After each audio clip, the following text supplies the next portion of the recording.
Yes, we would like to slowly start. One of our panel members is still needed a comfort break, as we did. So nice to see some of you still here. It was a long day also for our guests. There was already an Apiera workshop from 10 in the morning all day, and then they also came to a lecture in one of our courses. But we are very happy to discuss a bit the film and some of the experiences of our guests with you. And first I would like to introduce them, and I will start. And when Suela comes, we can integrate her as well. So we are very privileged to have with us our guests from MABI, the movement of people affected by dams. And I would like to introduce them first to you and then maybe give a bit more background. And Suela is coming as well, so we all feel better now. So I would first like to introduce Cleidiane Vieira. And Cleidiane has been an activist for MABI since she was 16 years old. She herself was affected also by the dams. She has a degree in journalism, and she worked in the organization of MABI in the northeast region of Brazil until 2011, and then she moved to the state of Pará in the Brazilian Amazon. She worked initially in the resistance against hydroelectric projects, and in 2014, at the height of the construction of the Belo Monte hydroelectric plant, she moved to the city of Altamira to contribute to the grassroots organization of affected people in their fight for their rights. Since 2016, so almost 10 years, she has been coordinating the movement from Belém. Currently, she contributes to the MABI coordination in the Amazon region, focusing on project implementation and political advocacy. On behalf of MABI, she also participates in civil society articulations within pan-Amazonian and international spaces like the COP30 in Brazil. And we learned today that MABI was instrumental in organizing the People's Summit. There was the parallel summit to COP, but in fact gathered more people than the summit itself. So this is also a great achievement. This is something we learned in class today. And then I would like to introduce Suela Malcher. Suela is an agronomist with a master's degree in family agriculture and sustainable development. Her expertise is in agroecology, family farming, and traditional communities. Originally, she's from Barcarena in Pará and raised on the banks of the Itapuranga River. I hope I pronounced this correctly. She has always had a deep connection to the waters of the Amazonian rivers. As a member of MABI, her focus is on working with affected women and children. In this context, Suela contributes directly to the implementation of workshops and training sessions on Apiera production in various regions of the state of Pará, as well as organizing Apiera exhibitions. And even though not on the podium, but I would still like to introduce also Rafael, because he's also one of our guests today. Rafael Souza Alves, he's a community educator with extensive experience in social and educational projects. He studied philosophy and worked in youth pastoral care and violence prevention in schools in Brazil, and later in Mozambique, where he was also involved in the management of rural agricultural school. After returning to Brazil, he completed a degree in rural education and became part of the training team at the Center for Popular Education and Assistance. Since February 2022, he has been a member of MABI, serving on the Executive Coordination for Social Projects. So also very welcome, Rafael. Then I would like to introduce Amelie Wallenhöfer. She's a student in the CCAS program, our master called Climate Change and Societal Transformation. Amelie is part of the group organizing the Creative Tuesdays every second Tuesday, and I heard that you have up to 150 students joining this group. And this was also a unique opportunity when we heard that we have the chance to do an Apiera workshop to mobilize this group, and there were very few spaces, and I heard from Amelie they want to continue something, so they learned a lot, and she can later also speak to this herself. And finally, I would like to introduce our interpreter, Eva Maria. We are very happy you're here. And Eva Maria also has a link to Brazil. She has worked in the past with indigenous groups in Brazil, and we are very happy to have you here. And I think you also have a background in development studies from the University of Vienna, as she told me today. Yeah, so with this, I would like to get started, and maybe let me start with a quote at the beginning of the movie that impressed me very much. Women never fled the fight. There was a statement right at the beginning. Never fled the fight. And we saw a lot of women mostly speak in the movie. And it's also about the resistance of women, and we touched upon some issues like violence, like patriarchy. So the image that's in my mind is the group of men. So this, in the first case, when we learned about the woman leader, who was the only woman sitting in the space with only men, and the barriers and challenges then in these spaces that especially women face. And I would like actually to put my first question to our guest, Clay Diani, because you shared today with us in the session with the students. You have been affected by dams, so your own story relates very much to this, and you said you had to leave when you were 16, and that led to you joining Mabi and joining the resistance. So this is why you're here today. And I would be really interested to hear from you, as you can speak about your own experience. Maybe briefly, if you like, to share with us your own experience. And also, as a woman or as a young woman, a girl, and growing up, if you could also experience certain issues even more, like gender issues. So maybe you can just share a bit from your own experience.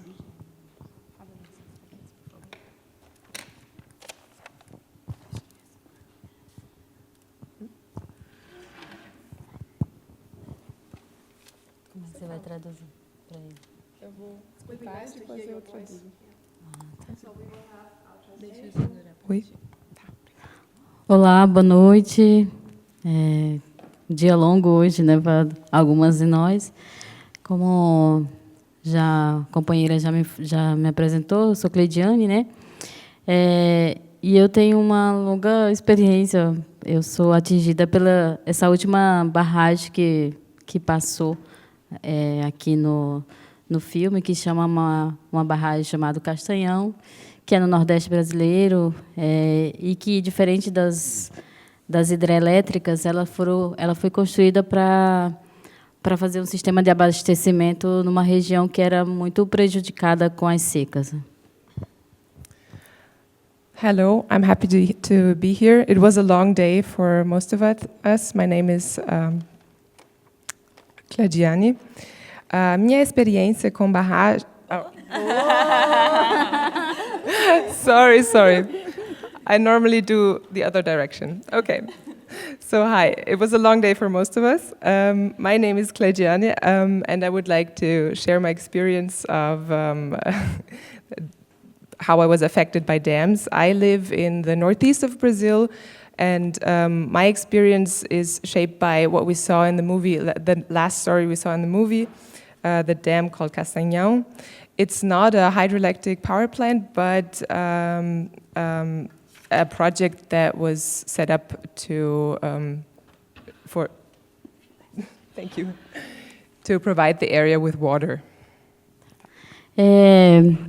Eu conheço muitas mulheres que estão no filme, quase todas, as que eu não conheço pessoalmente, em algum momento da construção do filme, a gente manteve contato, né? E o filme, ele passa um pouco esses fragmentos de muitas lutas, uma diversidade que é o... Você vai querer... Ele representa um pouco a diversidade que é o Brasil. Um dos capítulos que foi cortado foi a parte da Amazônia, né? Então, nos sentimos prejudicadas aqui. Mas, assim, ele é um retrato de uma realidade que é o Brasil, que é uma grande diversidade. Nós somos um país continental e com diversas realidades, mas que todas construídas e afetadas, atingidas por uma mesma lógica de desenvolvimento, né?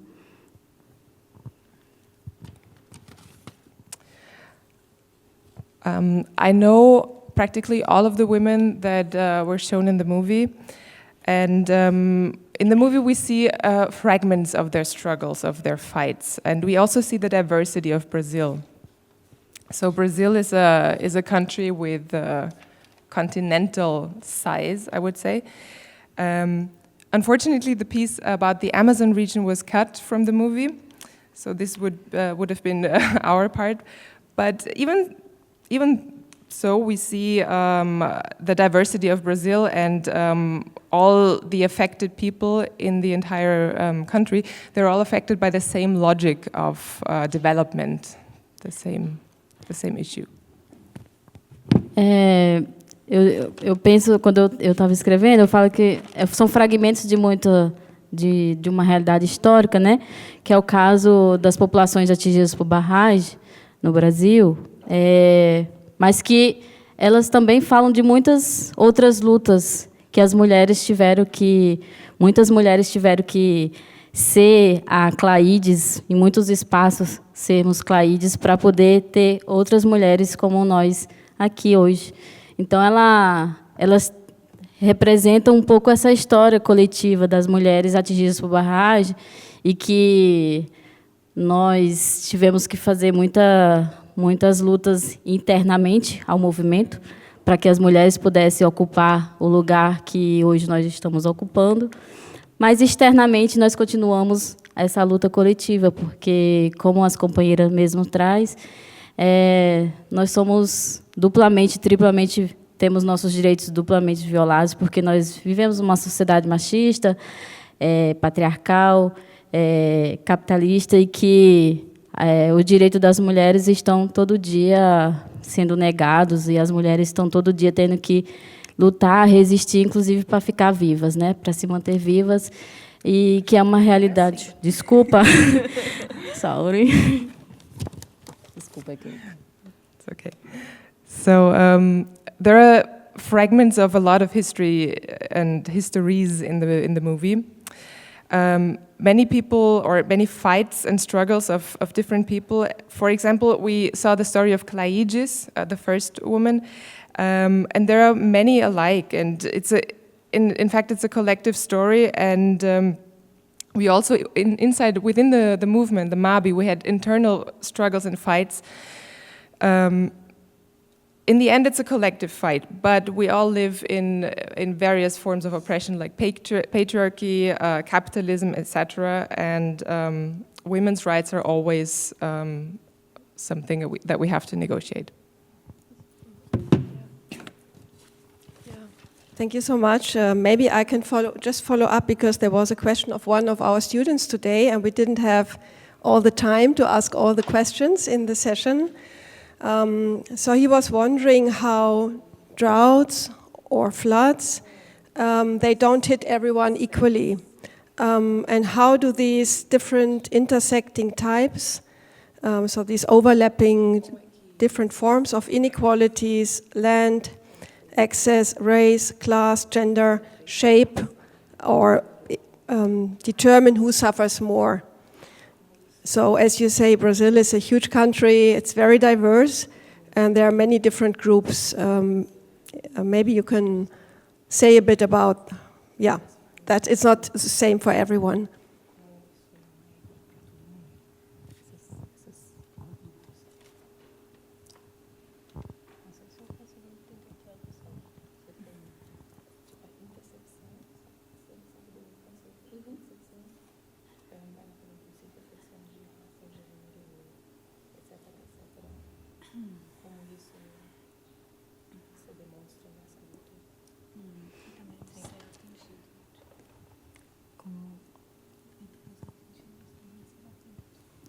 Tá.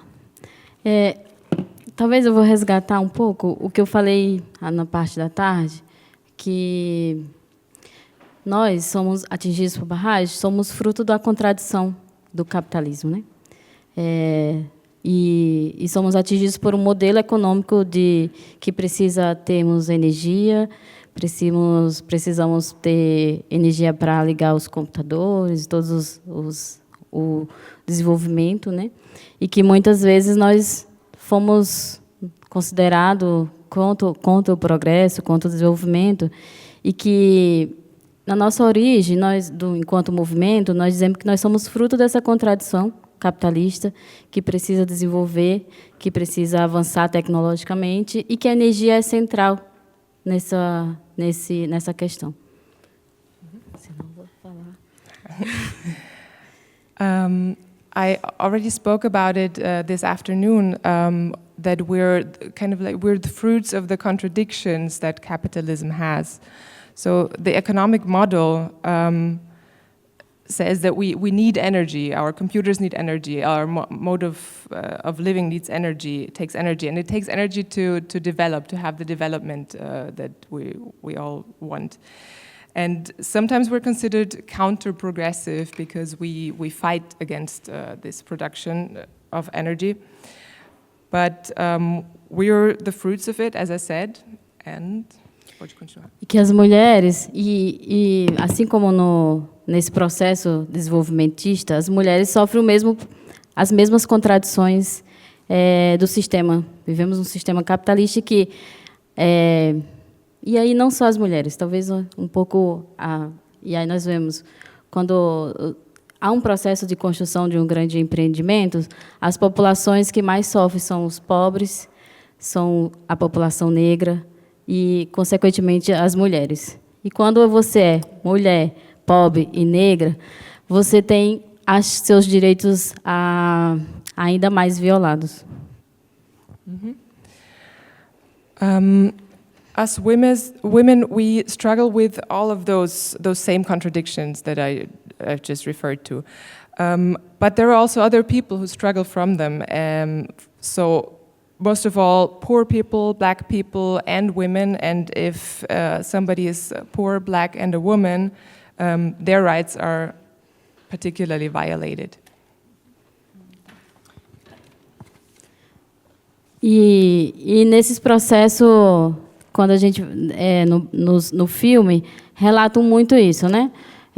Como que essa parcela da sociedade, como as mulheres tiveram seus direitos violados, tiveram sua vida desconsiderada, muitas vezes por não ter o título da terra, porque nós não fizemos reforma agrária no Brasil, porque nós não somos detentora muitas vezes da propriedade, está no nome do homem, né? Então, em muitos relatos, as mulheres ficaram de fora do debate por simplesmente ser mulher.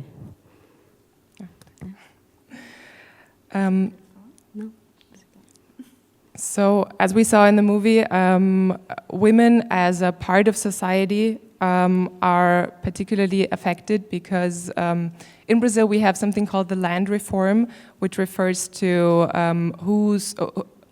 land ownership, and most of the times the owners of a land, of a territory, are the men. So the women are not formalized in the ownership. Então, aqui eu estou trazendo um relato a partir de uma realidade dos atingidos por barragem. Mas, se a gente for ver, isso se reproduz em toda a nossa sociedade, em quase todos os aspectos da vida cotidiana. As mulheres que estão nessa posição têm sua vida, sabe, impactada por esses fatores, né? E aí, junto o machismo, o racismo e todas as opressões que o capitalismo nos vai colocando, vai sempre tirando o lugar que as mulheres não podem ocupar certos lugares, né? Então, não pode ocupar a política, não pode ocupar os espaços de liderança, não pode estar nos espaços. E quando qualquer uma que ouse ocupar esse espaço, tem as reações muito fortes do patriarcado, né?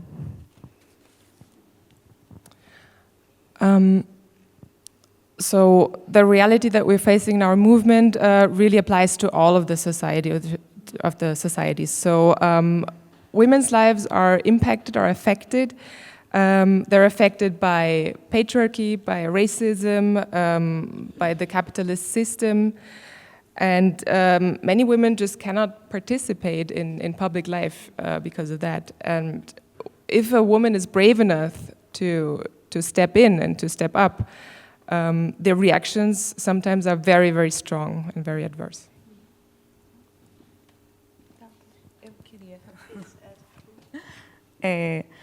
Eu acho que em relação à pergunta que esqueci, Stephanie fez, que nós somos um movimento misto, somos um movimento onde tem homens e mulheres, e que por muito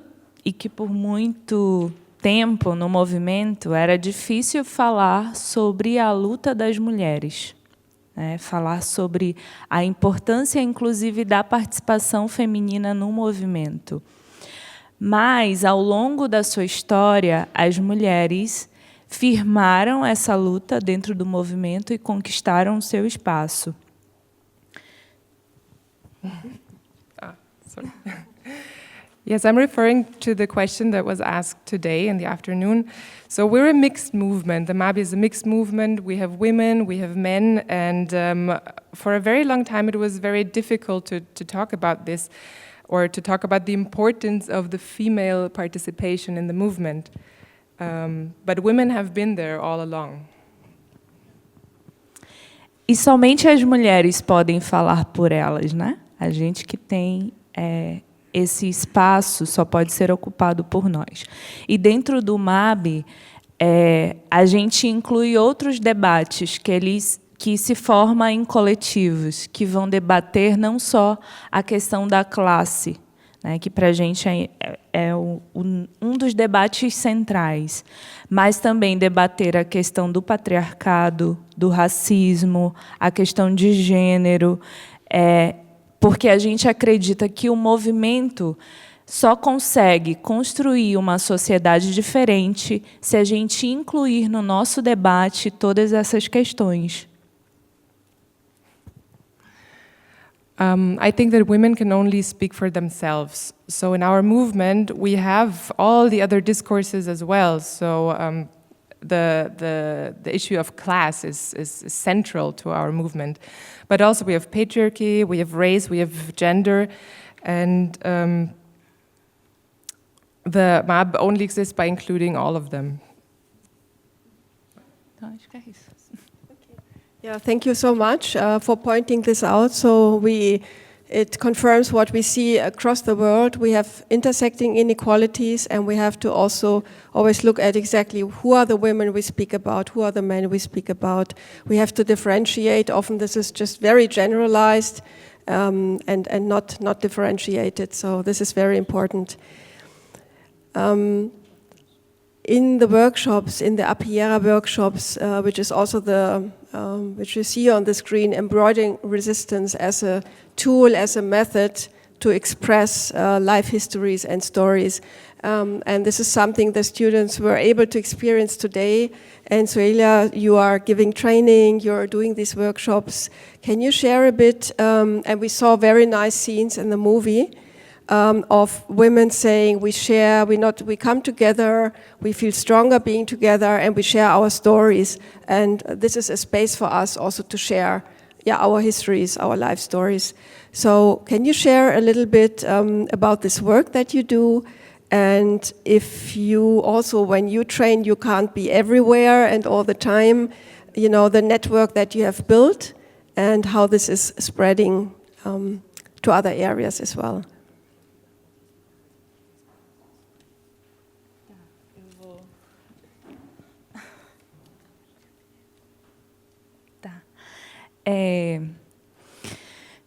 A primeira coisa que...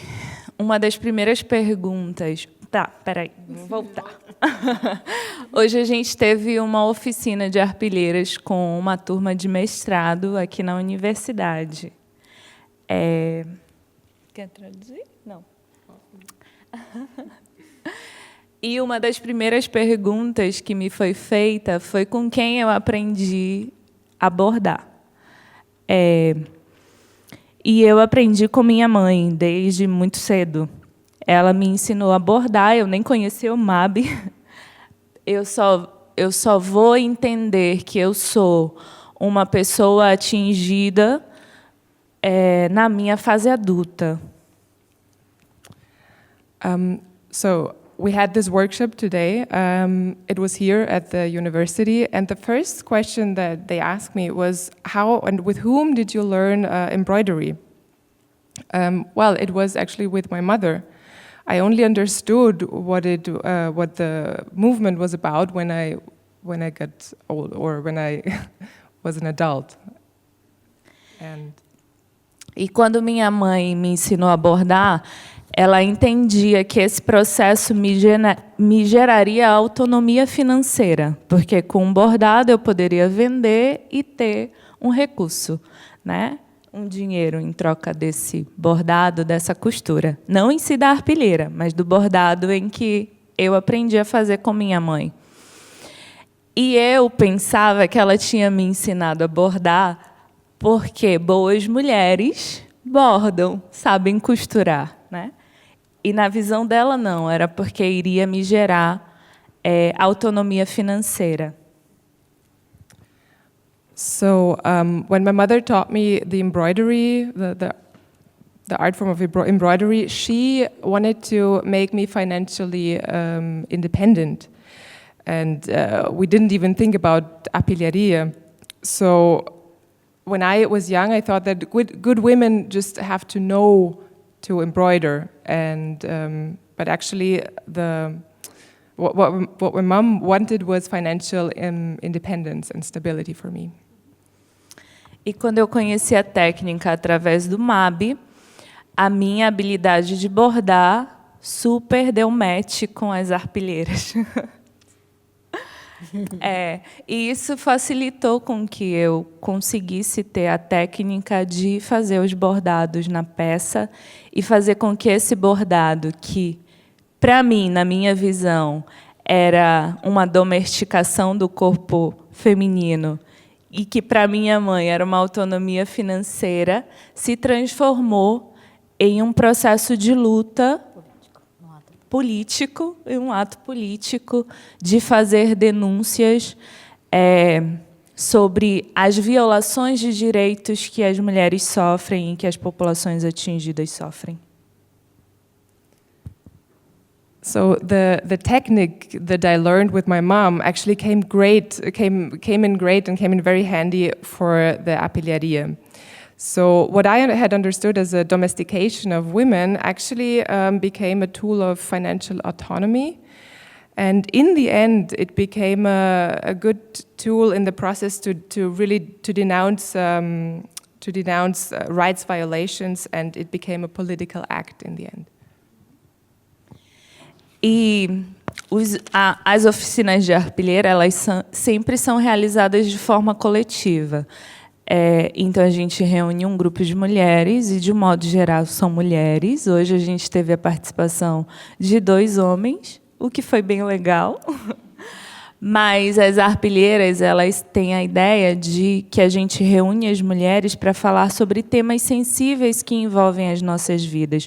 Então, por isso que, para a gente, esse espaço é um espaço sagrado para as mulheres. So the workshops of apilharia, they're always a collective activity, and it's mostly women who participate. But today we had 2 men in the workshop, which is great. But normally the apilharia is a place where women meet, where they come together to talk, and it's kind of like a sacred place. E eu acho que o mais potente de fazer uma arpilheira é que em qualquer lugar do mundo a gente pode usar a técnica para promover uma denúncia de alguma violação que o povo sofre. Hoje, por exemplo, foi uma experiência muito legal com a turma. Uma das peças trazia a informação de que a Áustria, na União Europeia, é o país onde tem mais números de mulheres sendo violentadas de alguma forma. Sim, é um dos países onde mais tem feminicídio. E isso nos levou para um lugar em que também era muito recorrente nas nossas peças de arpilheira essa denúncia das violações dos corpos femininos, né? Isso no processo de construção de barragem, isso pelos seus companheiros. Então, eu acho que foi uma arpilheira que tocou bastante a gente. Inclusive, é do grupo da Amélie, né? What's so powerful about the Arpilleria is that it works everywhere in the world. So it's a tool that we can use to denounce violations of rights of any kind. And today in our workshop we learned that Austria, in fact, is one of the first places in the European Union of violations against women and femicides. So this is something that it's a topic that comes over and over, or that comes up over and over, because female bodies always suffer from the things that happen, and this is also true for the movements against the dams in Brazil. Thank you so much for highlighting these issues, and I want to also stress that I always emphasize violence against women and rights violations exist everywhere in the world, and we have to look first. We should equally look here at in front of our own door, and whether Austria, Germany, Switzerland, it doesn't matter where, but it's a really global issue, it's a common issue, and one of the real challenges is that it's not often openly spoken about. It's not easy to speak about it, so that's also why it's hidden, and we can't really.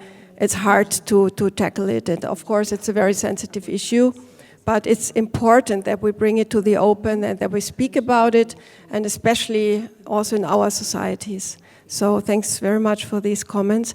And with this, I would like to give it to Amélie, to the student who was part of the workshop today, and maybe share a bit your experiences. Maybe you can speak for yourself, but also for the feeling you had in your groups and the atmosphere of the privilege to have this workshop here today at BOKU. Yes, thank you, Stephanie. First of all, it was very inspiring. Thank you again for the great workshop. It was really long, but now I understand that to make these arpilleras, you have to have a really clear vision that is kind of hard at first to have as a group.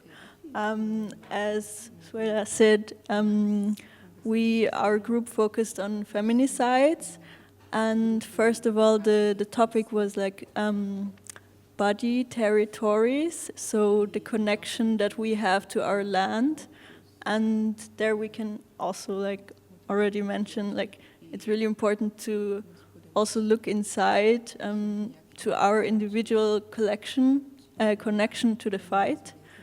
And for us, that was this topic, feminicides, and also the topic of land being conquered and also women's bodies being conquered. So it was really powerful when we found this topic and then also found a way to express it, because then everything you put on the arpillera is something that you do with purpose. And also we wrote some text, some things that we wanted to claim. That was also connected to our experiences. So for example, we put Land der Berge, Land der Feminizide, and then a symbolism with mountains and I can't really explain it right now, but it was very symbolic and special. Thank you. Thank you so much, Amélie, for sharing this. It's also not easy to speak about it, but I'm glad that you bring also these issues to the open. And I think that's one of the tasks we have, also at university or in the work with social movements, to talk about these issues and to show how global the issues are and how they connect us. And they are within the systems, of course, that we live in. But the big problem is it's hidden and it's often not visible. So the apilleras are one way, as I understand, to show this, to bring this to the open, and to share also across continents, what the similarities are. Maybe you can also say what is your vision of, because you couldn't finish as you knew before. It takes time to do this, but what is your idea, in your group, do you want to continue working on this? Yes, actually, we already made a plan to meet up to finish it.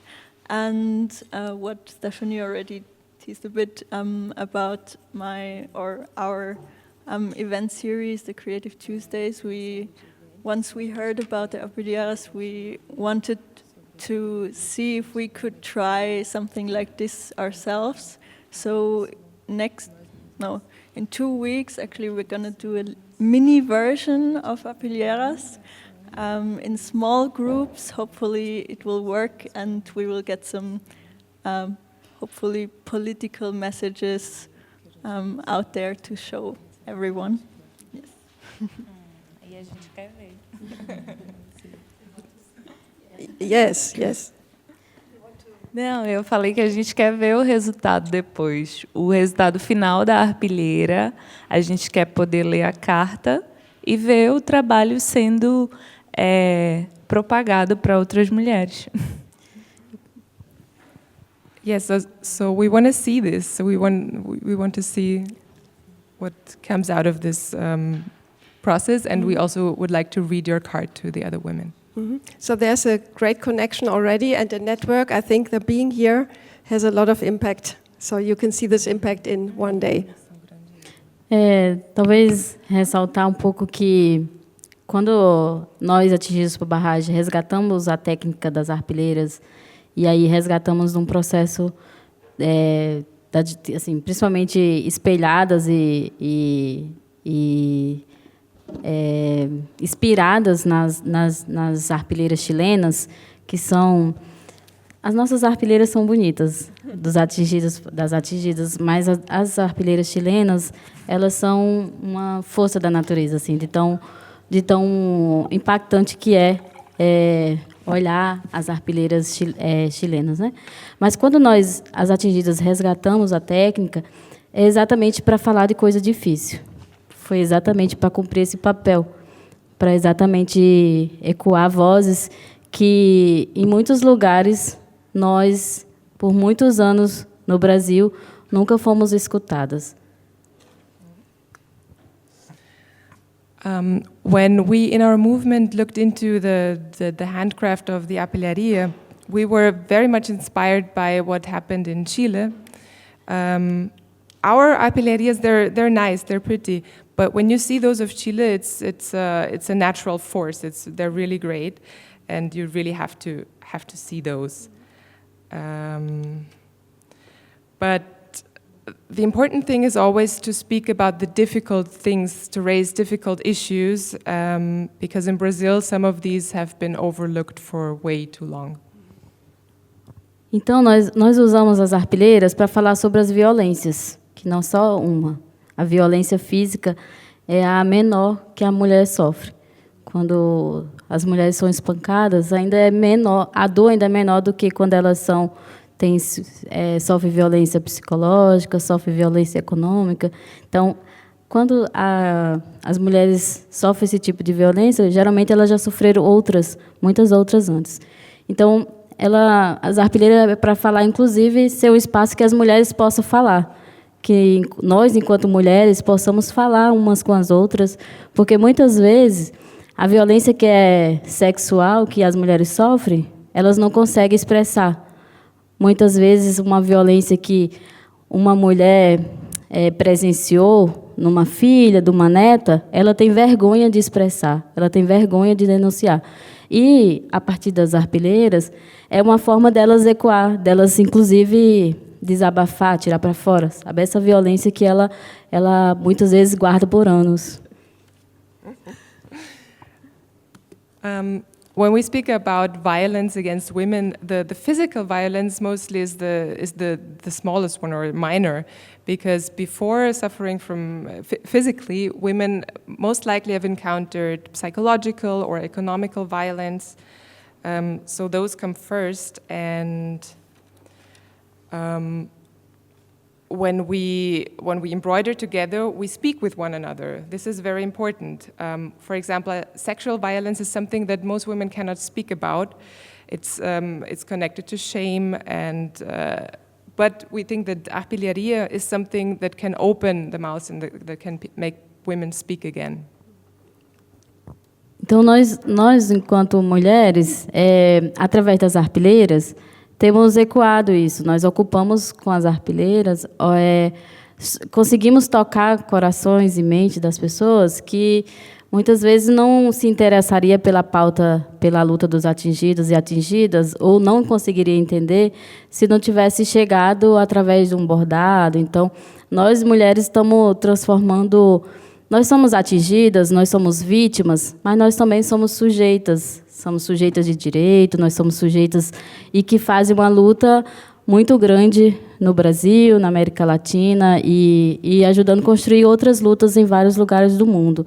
Então, nós, enquanto sujeitas atingidas, estamos transformando a nossa dor em arte, né? E como que passando esse processo para outras pessoas, ocupando espaços que muitas vezes nós, apenas por ser atingida, nós não ocuparia. Os maiores centros de exposições, no Brasil principalmente, né? Nós acabamos de fazer uma exposição linda no maior museu da América Latina, que fica em São Paulo. Então, temos ocupado esses espaços, temos feito as lutas, continuamos a luta nos rios, os enfrentamentos, mas estamos também fazendo luta nos espaços culturais, ocupando esses espaços que muitas vezes nós não conseguiríamos se nós não tivéssemos desenvolvido essa técnica.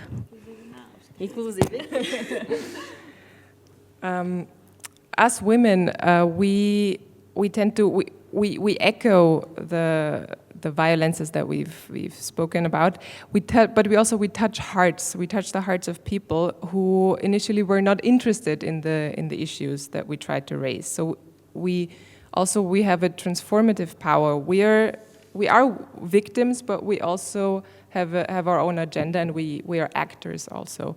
So we act on other struggles as well. We transform pain into art.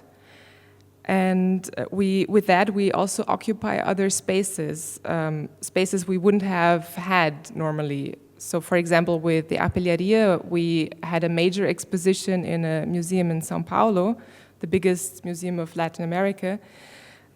So it's not just about the struggles of the dam movement or the movement against people affected by dams, but also other struggles and visibility that we create.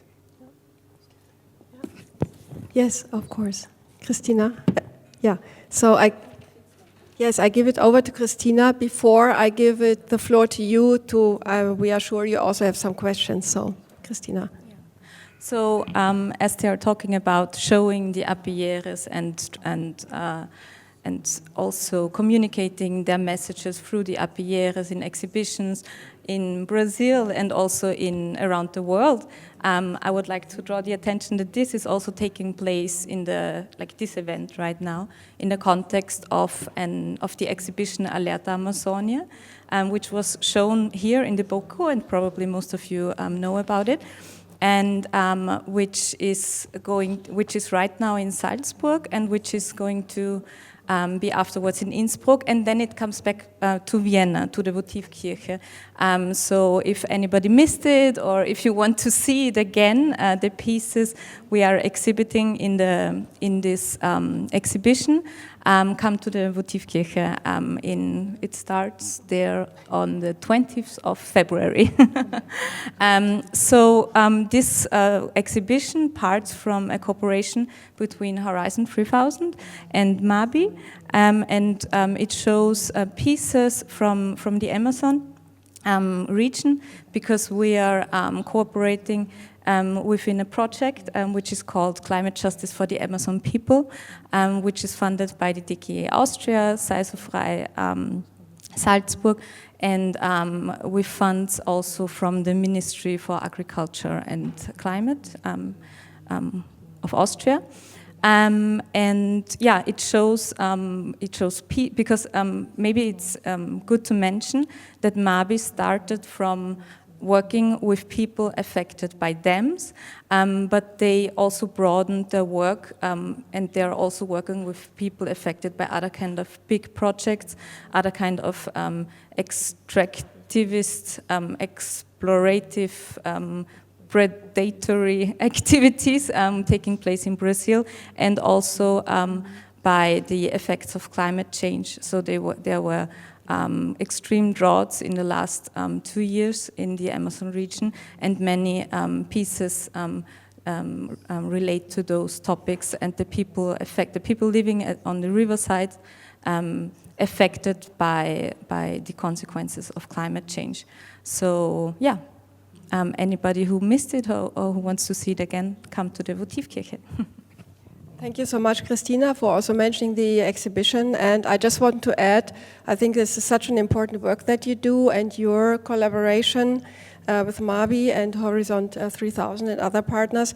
And when Christina approached me and her colleague Wolfgang from Horizont 3000 in the summer, that they have this traveling exhibition and that colleagues from MABI come here, she immediately got me hooked on it, and I thought it's so important to show this here, to share. And we had a day full of different events and very rich, and I think we will use this for a long time to come, and we learned so much from you, and I heard maybe you take something from us, the experiences by students here, which is really great. So I'm very grateful for all this exchange that took place in just one day. But also thanks to the great work and basis of Christina and colleagues at Horizont 3000. And maybe now I think it's time to have some questions from the audience to all of our panelists here. I have this famous Boku microphone, and I will throw it to anyone who is ready to talk. So we heard a lot already, a lot was shared, but if you have specific questions, please feel free to ask. Or if you want to share experiences, your own experiences from similar contexts or anything. So maybe I come a bit closer.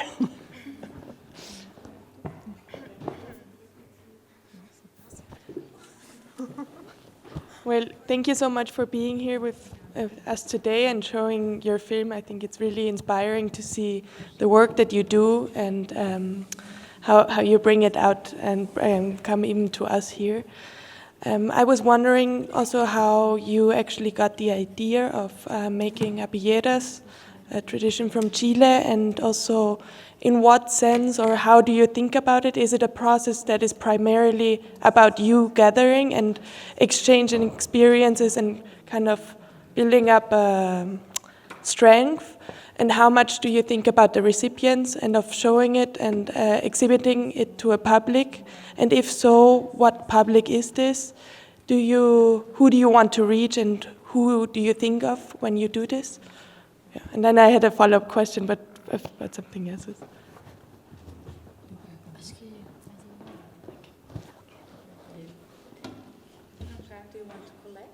Okay, we want to collect some more questions. Thanks so much for starting.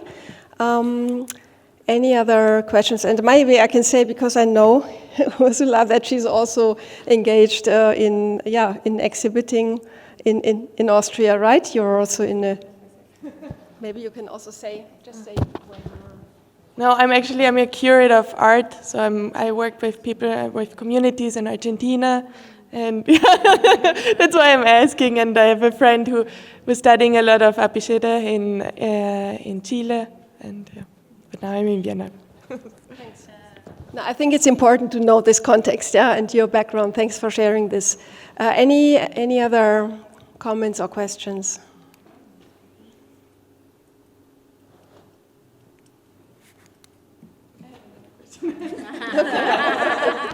Let me fill the afternoon, and we keep on talking.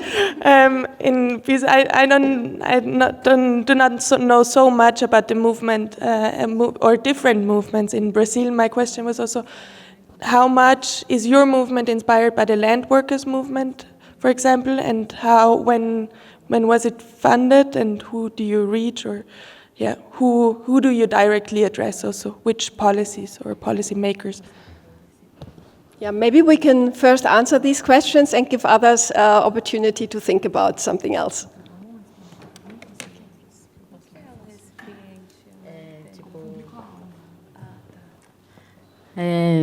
Muito obrigado pelo interesse.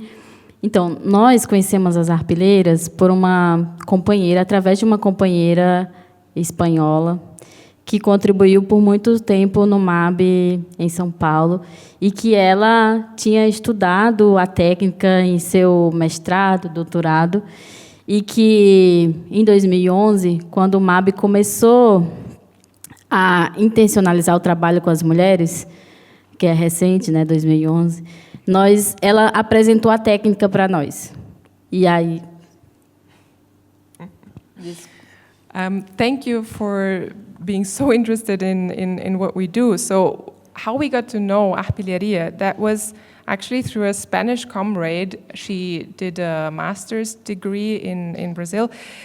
So she studied it, and in 2011, when the MAB was founded, or started, she told us about this technique. Pode continuar? Because it's important. MAB exists since 30 years or up to 40 years, but they started to work with the arpilleras 10 years back in 2000. E aí nós fomos na Argentina com um grupo de companheiras que já desenvolveu a técnica na Argentina, e que depois nós começamos fizemos uma avaliação coletiva que a técnica seria muito interessante para retratar o que nós queríamos repassar, o que nós queríamos dialogar. Então, a técnica juntou um pouco a decisão que o MAB tinha de fazer um trabalho mais intencionalizado com as mulheres, de resgatar de uma forma as violações, como é que nós iria tratar das violências que aconteciam no processo de construção de barragens, mas de grandes empreendimentos como um todo. E aí uniu esse anseio político à técnica das arpileiras. Então, foi uma decisão de nós resgatar para nós a técnica, né, de fazer o trabalho, e que na nossa avaliação foi onde nós conseguimos dar um salto organizativo enquanto mulheres, porque nós tínhamos uma ferramenta de trabalho concreto que as mulheres conseguiam expressar a luta, e nós conseguimos dialogar com a sociedade. Então, esse era um pouco... Back then, we traveled to Argentina to study a bit more the technique of Arpillería, and we decided, it was a collective decision, that we decided to promote this technique and to integrate it into the MAB movement, because MAB always wanted to work more with women and to address the issue of violence against women also in the projects of big dams, but in other big corporate projects. So the decision to get more into Arpillería, it was because we really needed something to express ourselves. We needed a technique to get. Yeah, pode continuar. E o resultado nós vemos trabalhando assim, nós usamos a técnica como uma ferramenta política, ao aprofundar determinado assunto, nós utilizamos a técnica como uma ferramenta. Se nós queremos aprofundar o tema sobre violência, nós estudamos com as mulheres o que é a violência, e depois materializa constrói com as mulheres como retratar na arpilheira.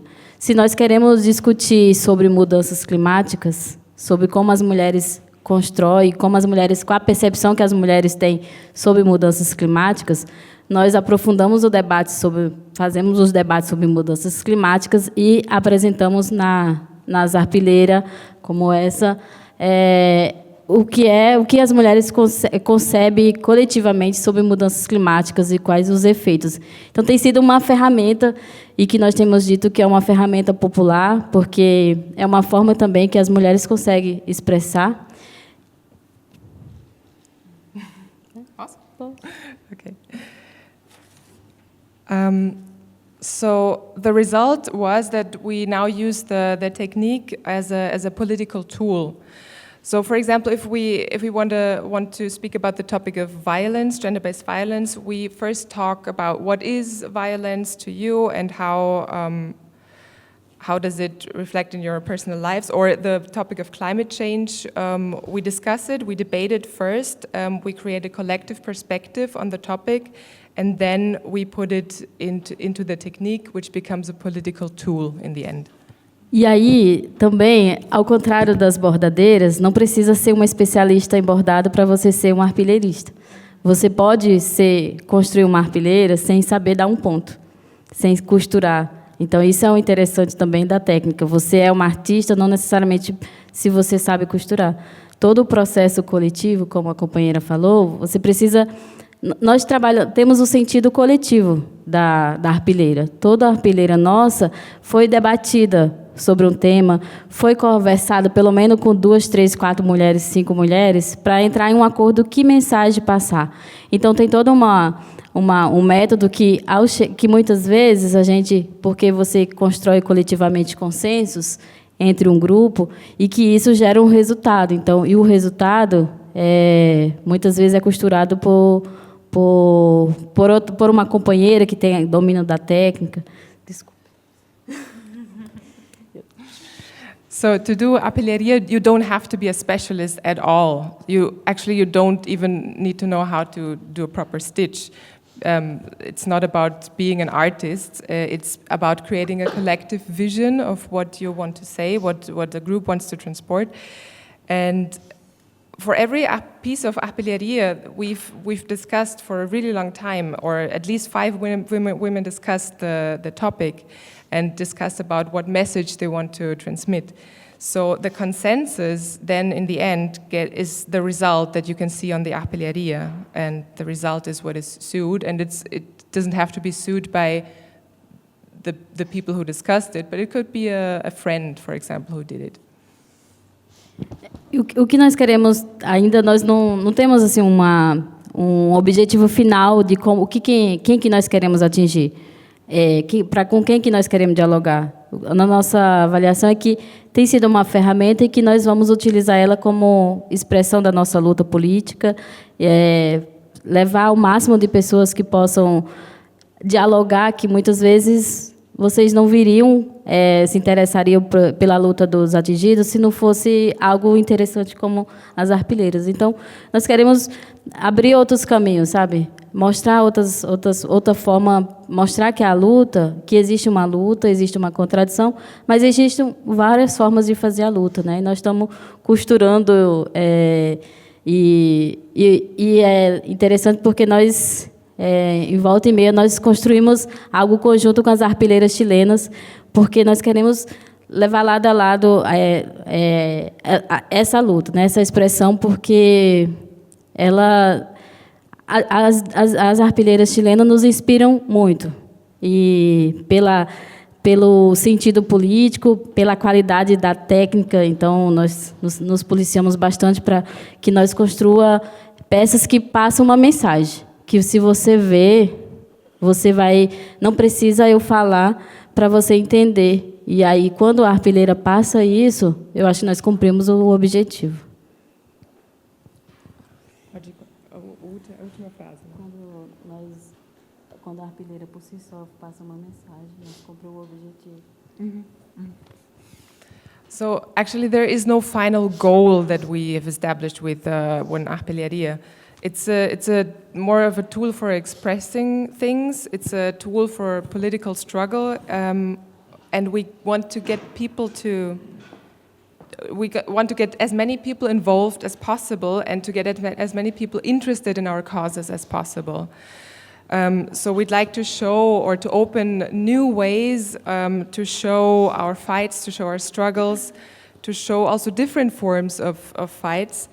And the Chilean arpillerías, who inspired us a lot, they are political, they are a technique, they are a perfect technique. And with every piece that we produce, our final goal is really to get in touch with the person or with the people who did it. That's the most important thing, I would say.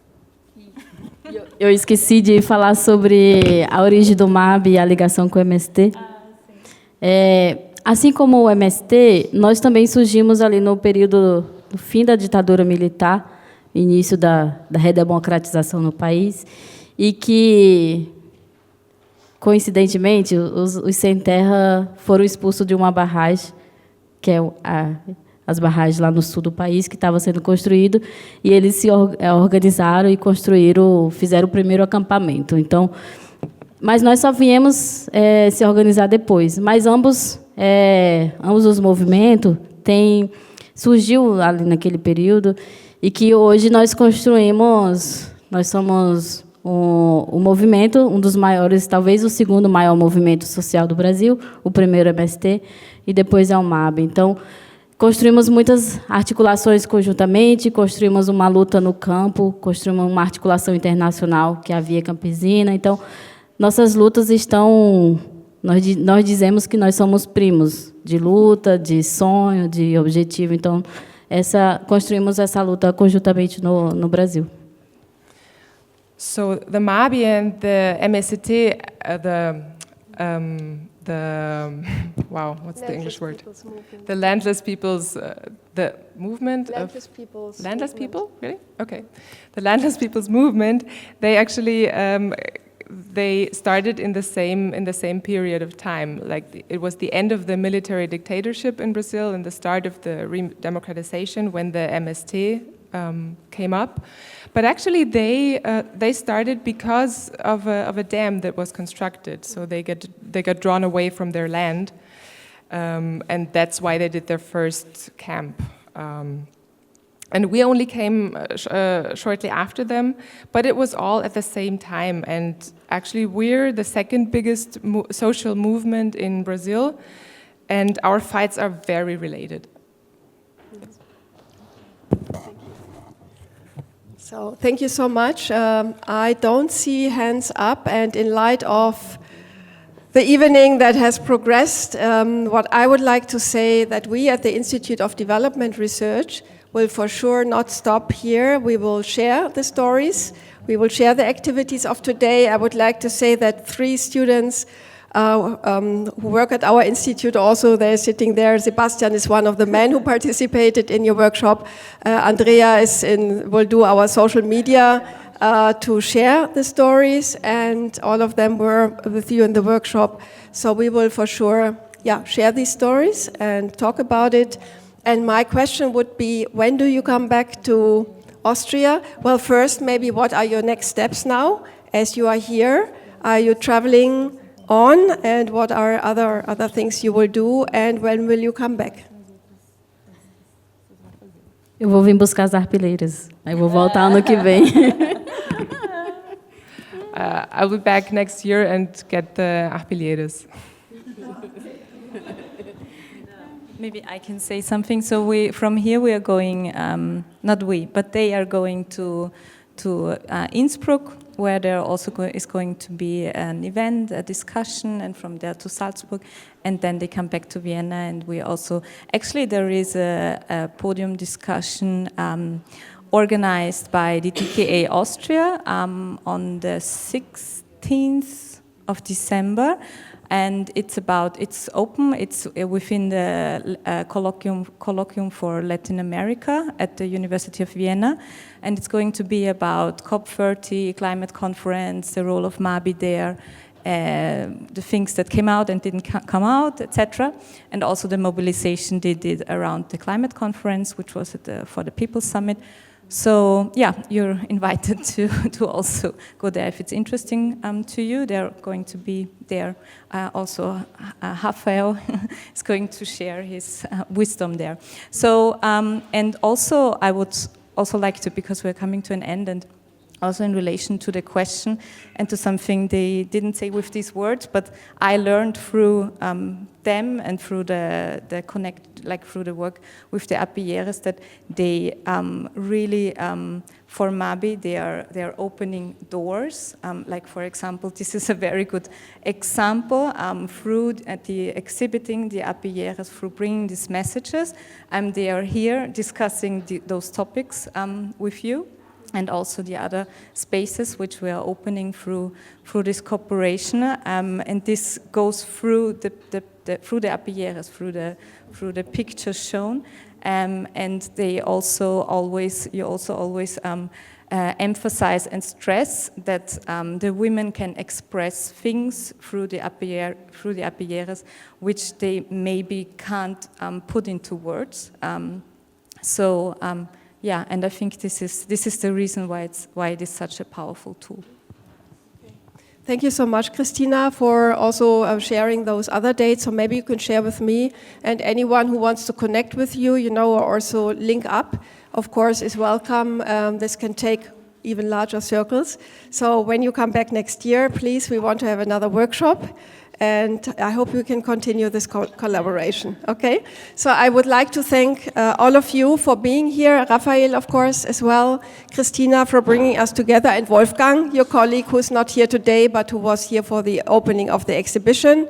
We have a lot of things to process now, I think, to still think about. And all of you being here and for staying so long at this late hour, thank you so much. And please share the stories you heard. And the video is available, so there's the Zoom link, and anyone can still watch the video again or share it as well, right? And there's the homepage of the exhibition, which is called www.alertaamazonia.com. And it's there. The name is. And there, I'm mentioning it because there is also a video on the project and on other kind of work MABI does in the Amazon region. So there is a lot of material that could be of interest to you, and also to get to know the work of MABI better. Right. Yes, thanks everyone. Have a good evening. Get home safe. Thank you.